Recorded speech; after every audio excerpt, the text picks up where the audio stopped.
Welcome to Color Folk and Anime, where we talk about anime from a colorful perspective. I got some friends with me, Chris. Hi. Malcolm. Hello. Jordan ain't here. We had to switch out the light skins today. Yellow bone musical chairs. That's what we've done. Let's talk about. I want to talk about Bel-Air because Malcolm said he never watched Bel-Air, and I'll talk about this on my rewatch. We'll never watch Bel-Air. What? So here's the thing. I watched Bel-Air. It's a very interesting show. It's on Peacock. I didn't pay for Peacock. I got somebody's login.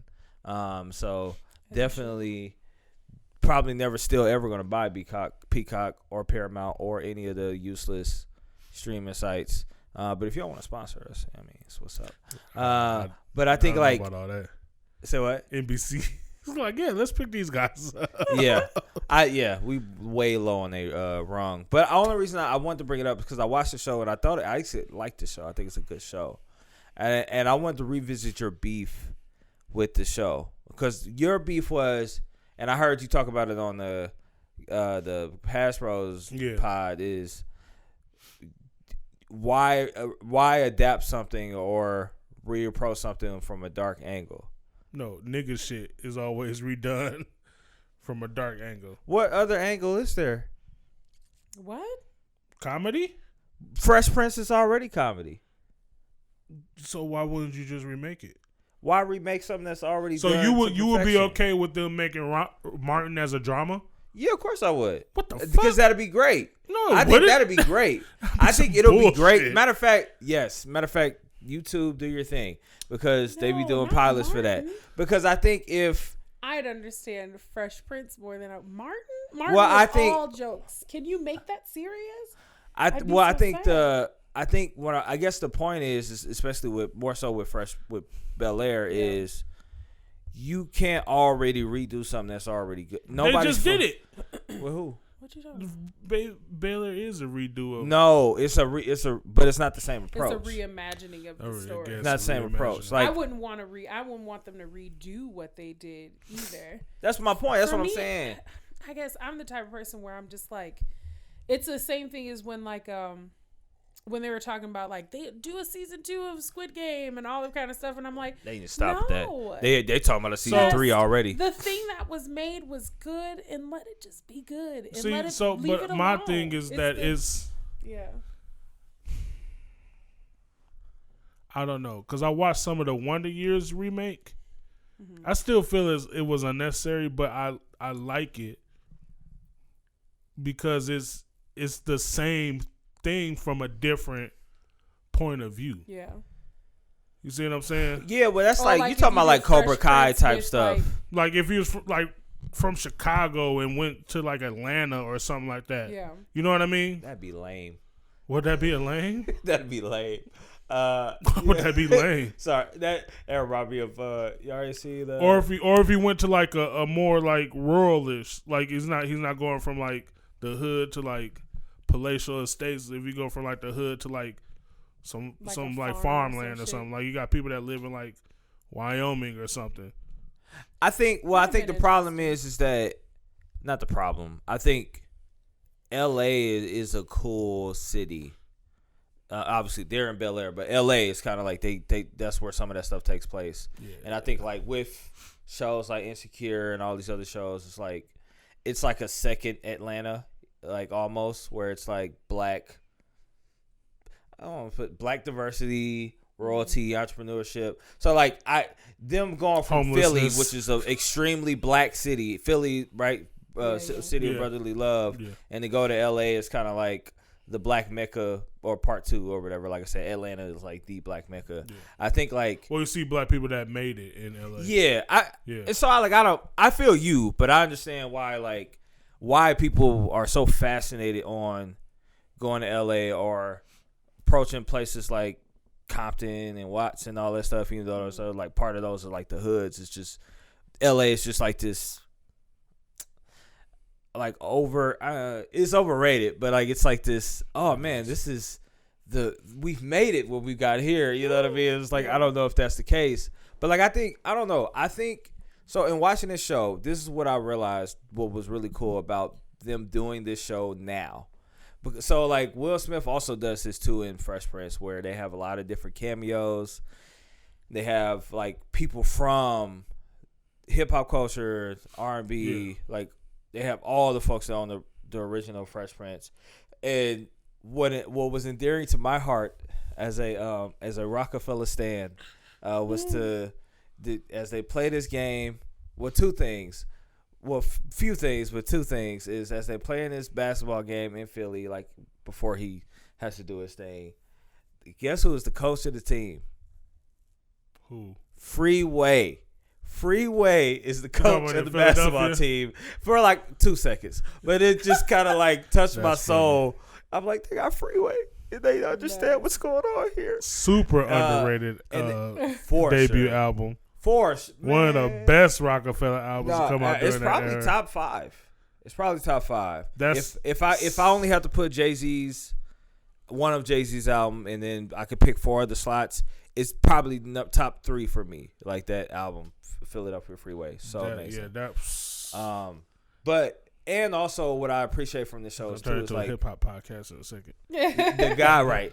The guy is the villain, or I guess so to speak, or whatever, like a better phrase. Who they, unlike in the regular Fresh Prince, they don't.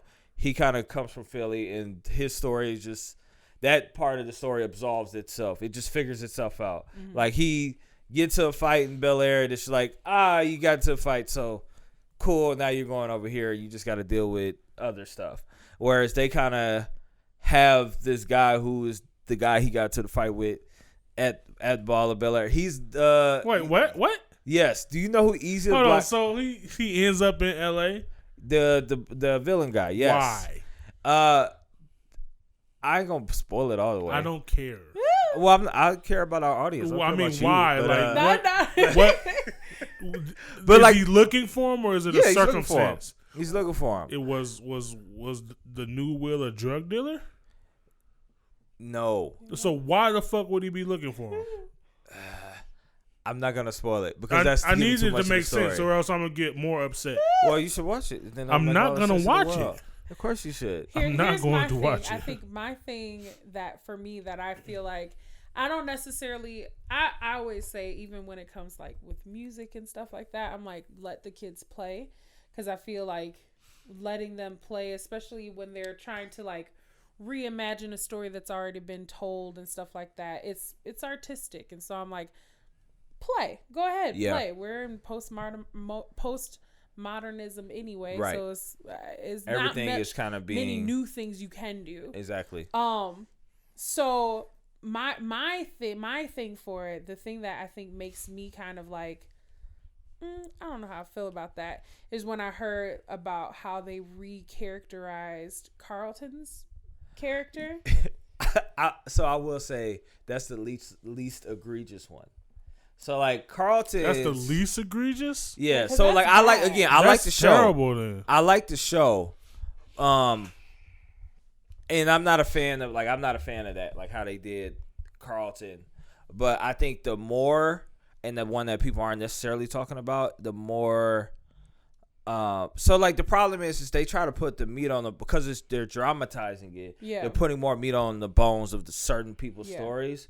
But the problem is that some of these characters did not exist to have substance, right? Like Hillary. Yeah. Like Hillary did not exist to be the most substantiated person who needed to like have a purpose.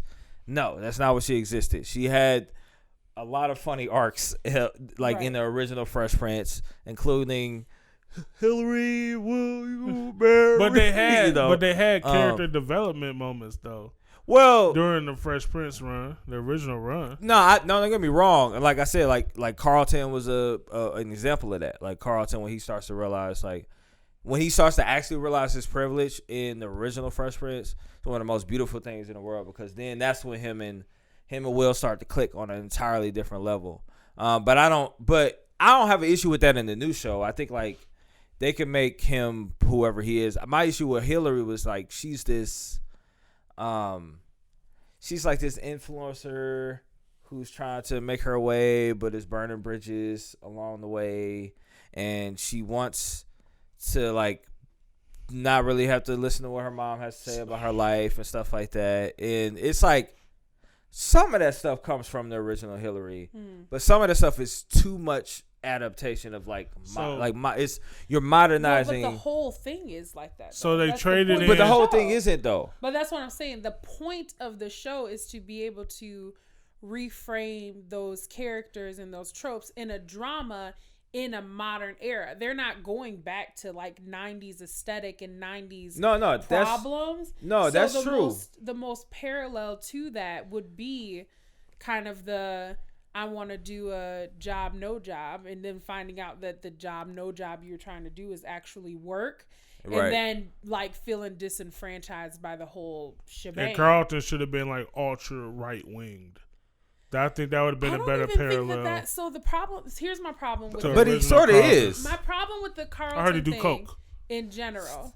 My problem with the Carlton thing in general is that we have to be careful with the way we characterize privileged black children. I think that I agree with that. They do not understand struggle.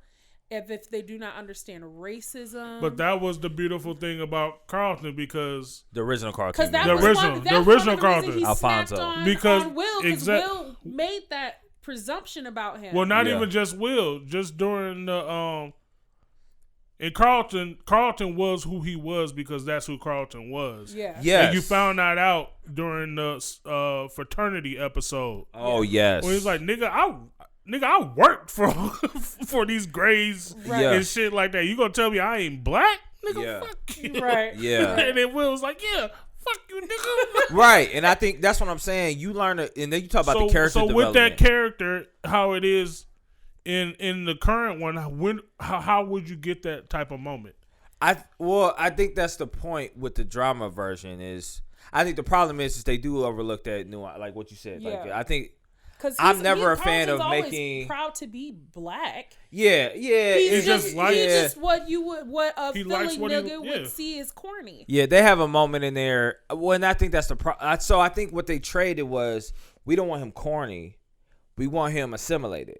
And we want him to be able to. But that's so disrespectful. Like, that's the only, like, even all the other characters or whatever and what they do with them, I'm like, okay, I guess that kind of makes sense if you're modernizing and dramatizing them. Yeah. But Carlton's character, I feel like, is an indictment on the way that black culture has changed the way we understand. Yeah. Understand the socioeconomic difference between us. Yeah. As if because someone is financially privileged that it makes them absolved of all of the other black shit. Because we talked off camera a little bit about this when we were talking about Jaden and the Smith kids. Yeah. Yeah. Or whatever. And so it was this idea where it's like they're this like really cool example of like black freedom, which I absolutely adore.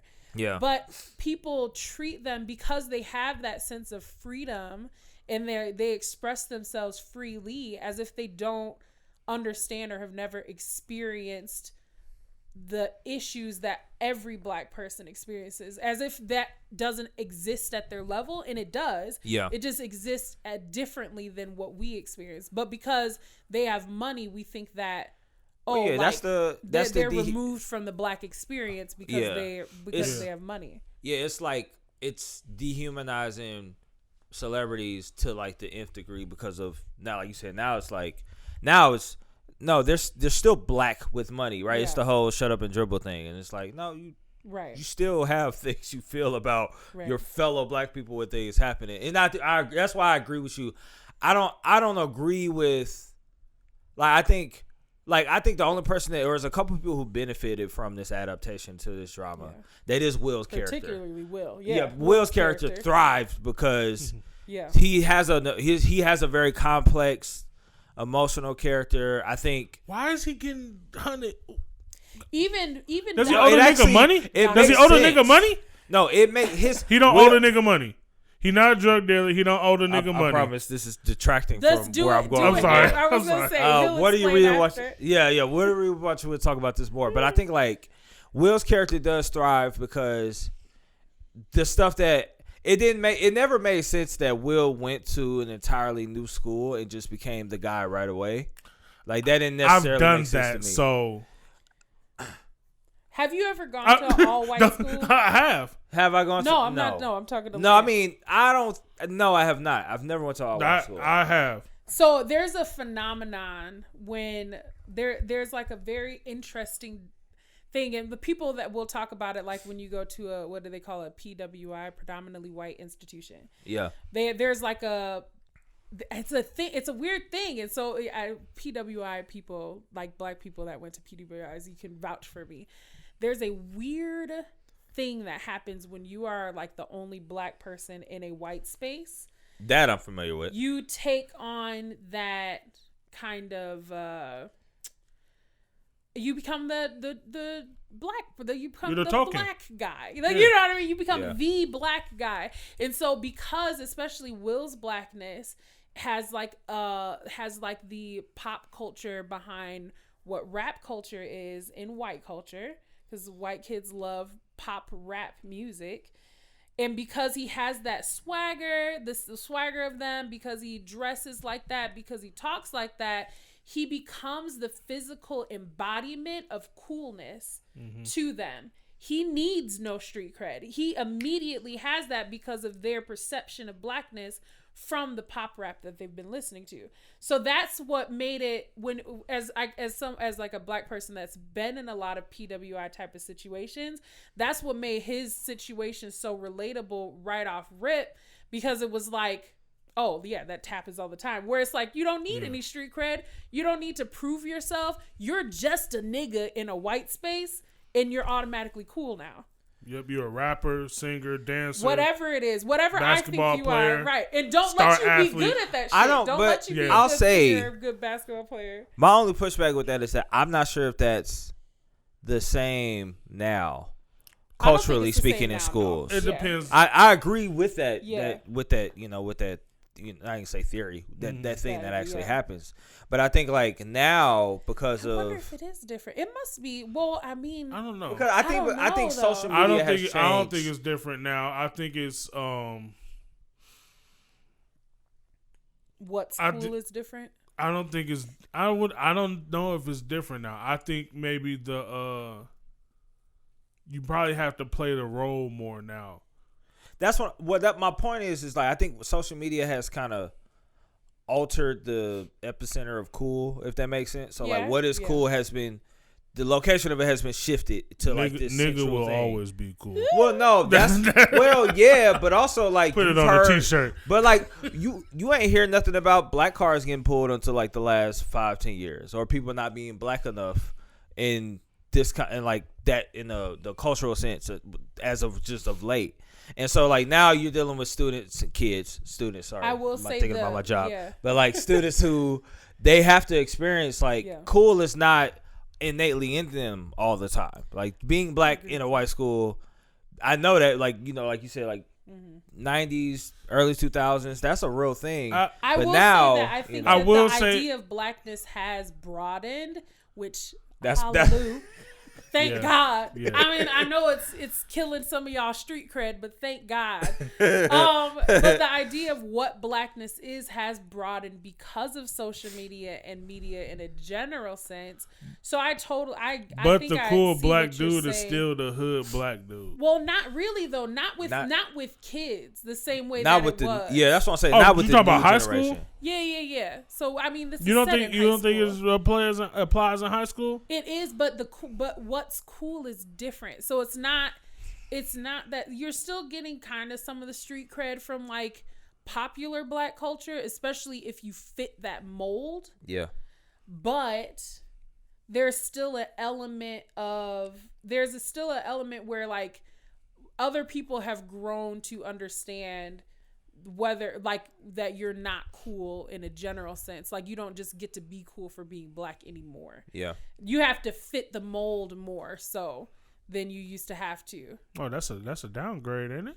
No, but the idea is that it allows for freedom in your blackness, that people aren't expecting you to behave and act in a certain way. No, but if people aren't expecting you to be cool, that's a downgrade. It's not though, because to the idea of having to be cool all the time. You don't have to be cool. You are cool. No, but that's but you're not. You do have to act it too. In high school, I've never had to do that. That's what I'm saying. There's a difference. That's my point. Yeah. It's like, so I mean, but that's what I'm saying. It's a downgrade then. That you have to behave. I mean that you would have to play a role. Nothing about the way that you behaved in high school was machismo at all. Chris, I act the same way I act now. So you don't think any of it was posturing? No, I didn't have to. Everybody postures though. I didn't have to posture. I didn't have to. I'm an arrogant asshole naturally. I don't have to posture. You laughing because I'm telling the truth. Thank you for your honesty, Malcolm. So reel it back. We'll watch it eventually. Yeah, to reel it back, I think what they did with Carlton. Yeah, I mean, I'm waiting on them to turn on that. There are some things like I said, I appreciate the unveiled character is probably the only one that's like true to the black unveiled. How was Uncle Phil? Uncle Phil is interesting. They do. He's Martin Luther King. No, he's a politician. He's a politician, not a judge. Running for district attorney. Okay. I could get. And so, that. but I guess he ran for DA in the original eventually. Yeah, well, he's judge, right? Judge. He was. And so judge. I guess this is. He became a judge. Yeah, I think this is. What I honor is like when you are a politician when you're a politician. Like there's no way out of politicianing. Like, and that's one thing they never had to explore on the show. Because when you're a judge, that's like the top of that career, path of, you're a lawyer, you're prosecutor, DA or whatever, and then you become a judge after some time. And so it's interesting because it's like they show him. It's a little weird because they show him as out of touch with his roots, which they do a little bit of it on the Fresh Prince, but I think they stress it on the show because that's his voter base. They like reveal it that it's not that he's out of touch with his roots. He's just like a mature black man. Yeah, he's mature. But they sort of do the same thing in Bel-Air, but I think. Only thing I appreciate is it's from a political standpoint. You know what? You know what too I'm afraid of? And like obviously I don't know because I haven't watched the show. Yeah. The thing that I'm afraid of is that it's going to encourage this idea of like right thought and behavior in blackness. What is that? Do you know what I mean? So we talked a little bit the other day about like the oh my God, how did I forget the name of the comics? But the guy that made Icon and all of them. And so one of the things he talks about is multifaceted blackness and multifaceted ethnicity so that you can tell these, like, you don't have people that have to be the pinnacle of what you are. And me and my sister talked about it the other day because we were talking about, like, not the other day, like recently, but, like a long time ago with, like, the protests and all that kind of stuff. And people had the ideas about people that attended and didn't attend, and people that posted on social media and people that didn't, and people that said something and people that, like different stuff like that. And so what my sister was experiencing was a lot of her white friends were coming out and like getting in their black acquaintances' faces about not being as active in the movement or whatever as they were. And so it was one of those things where it's like, but my existence as a black person acts naturally as resistance to to wanting me to not exist. Yeah. So and also like because I think because the problem is not to cut you off. No, there are a lot of political leanings and like thought that there's no way, like, you want me to sign up and agree with all of that when all I agree to do is stay black and die. Like, it's the only thing I have to do is stay black and die. I don't have to do anything else. And if you do anything else, that's fine. If you do lean to the right or to the left, it's fine. But I don't think like you have to lean to the right or left because you're black. I just think being black is enough. Right. and everything else is be added on to you. You know what I mean? Like, or not. or taken away from you, depending on So I'm your just life. I worry sometimes because you do have a lot of people that'll say, if you think this way or you align a certain way, that makes you less black. Well, not necessarily Well, less that's what black. they do. That's what they doing with. That's it the, makes you a bad black person black. to What they think doing this that with- way or act this way. Well, that's what they're doing with Dave Chappelle. You know, that's the whole, him, he's like investing in the town because he's a rich black man. Yeah. He's been there for a while, and they come to him with a proposal that's kind of like half-assed, and they're like, oh, yeah, we should do this. And then like part of the proposal is this low-income housing or whatever, but it's like very poorly designed and structured. And he's like, no, we're not doing that. That sucks.